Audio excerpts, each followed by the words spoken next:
Hi, it's Paolo from Glennieville and Jewellery, and I know you've been waiting with bated breath about this part 2 of this video, so I'll get into it very quickly. But just to summarise video 1, and I'm in my element here. So 1 is tell a story, 2 is use emotional language, 3 is to create a sense of exclusivity, and do you remember what 4 was? No. Offer customization. So they're the 4. Now we'll go into the next 4. So the first one, which is number 5, and this is very important. Showcase the emotional value.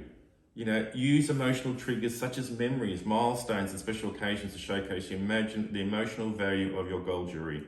This can help customers see the piece as a symbol of something important to them. Yeah, and that goes back to the example I used with the eye colour for the baby. Yeah. You know, there's emotional. It's like when you buy a house, right? Once you form an emotional connection to it, it's sold, right? Yeah. Same thing with jewelry. Same thing. And so you have to work out people's triggers. Yeah, 100%. Yeah. So whether it's their it's made in Italy, or they want to pass it down, or they love the design because it's so unique. Yeah, all that sort of stuff. Or the finish on it is unparalleled. Durability. Yeah. You know, so yeah. Once you find out those triggers, then you can hone in using that language.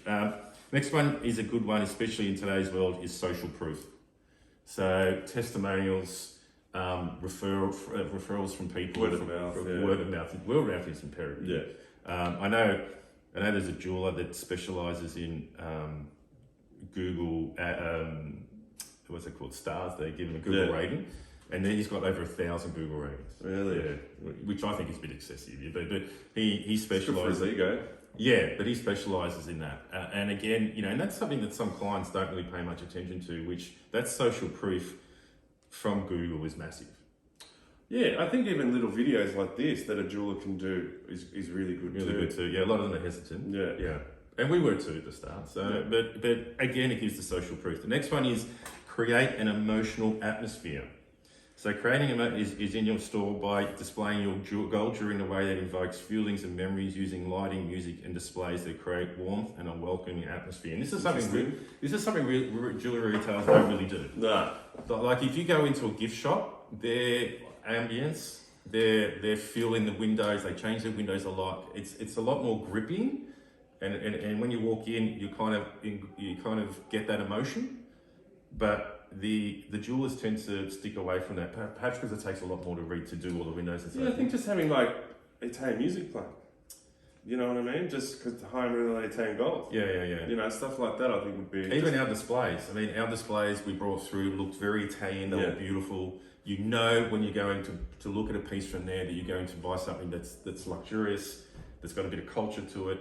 And that's offering something really. It creates that Italian section, right? Let's bring you to this Italian. All our gold is the Italian section, so it gives you that feel, that different feel. So I think that's very important. Do you remember the retail used to have that opera music? Yeah. But again, you're going in, you think this guy's refined. Yes. But you know, whereas some jewelers have no music, or they have the radio going. Yeah, and you know, even on displays, you know, now with the tennis, you see some have got tennis balls, and just to create that sort of, you know, you're involved with what's happening, what's going on. Yeah, and the last one, and this is probably the most important, and is focus on the experience. You know, selling jewelry is not just about the product, but about the experience. Yeah, 100%. Make sure that is well trained to connect with customers on an emotional level and provide them with an enjoyable and memorable shopping experience. Yeah, there's some jewelers that do it unbelievably, right? You go in there and they sit down, champagne and scotch for the man to look at the rings. Yeah. They've got a separate viewing room. Yes. They sit there with curtains. It creates that... Yeah, a bit of marble. Oh, yeah. Whole thing. There's another jeweler who spits out does the CAD designs. Oh, right. Yeah, and on the screen, you know, around and stuff. So that already gives you a different feel. I know with us, we like to be joking when we do a sale. We don't want it to be too full. No. Yeah, we like it. Yes, we're offering you a product and everything's done legit, but we also like to have fun. Yeah. And I think that kind of brings us a little bit differently than some of our competitors, where it becomes more transactional, where we're more relationship based. Hence, we like to make it more fun. It's just our personalities, right? So, but that's an interesting one because everyone's experience in their shop's going to be different. Yeah. And I guess when you start to map out your customers and their journey, you have to kind of correlate that with the experience that you're going to provide for them as well. Well, I think when you create such an atmosphere like the champagne or whatever, it's hard for a client to say no. it's hard for that customer to say no. Yeah, right. If you're spitting out the CAD, Yeah.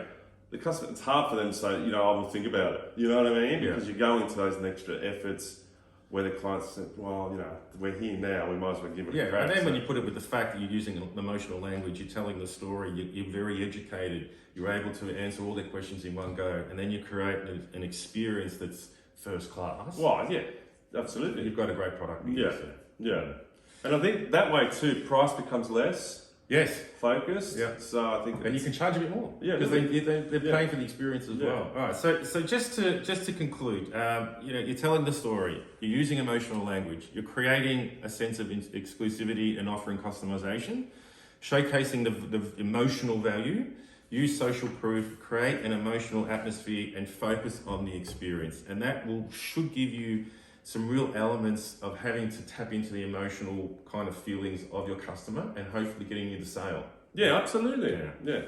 All right, guys, if there's anything else you think about that I haven't said, leave me a comment below. But if not, just have a think about it and we'll see you soon. Ciao, guys. So.